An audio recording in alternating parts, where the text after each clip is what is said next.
I was in pain all the time. Going to the grocery store or Lowe's, Home Depot, any place where you had to walk a long distance was just torture. The right knee had given me problems in the past. I'd had 2 previous surgeries on that knee to clean it up. And then they told me there was nothing else they could do besides replacement. And I waited a long time. And then when the left knee started giving me the same amount of trouble, then it was time to do something. The doctor that I had gone to had advised me to drop as much weight as I could and exercise my legs and build them up to where they were as strong as possible. And that's what led me here. I'm a nurse, and of course I know things that the general public wouldn't kind of know, and how to find out, how to look at statistics and recommendations and so forth.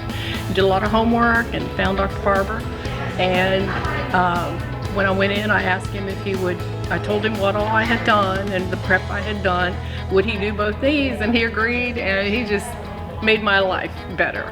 He discussed all the pros and cons and what to expect, and alleviated all my fears. He just confirmed that's where that's what I was gonna do. And I wanted him to do the surgery. The recovery time for me was really, I think because I had been doing this for a year prior to the surgery, I walked through the physical therapy. I did pre-therapy also. Dr. Barber suggested that. So I did the pre-therapy. I knew what I was going to be doing. So my whole mental attitude was, I got this. So it was really a piece of cake.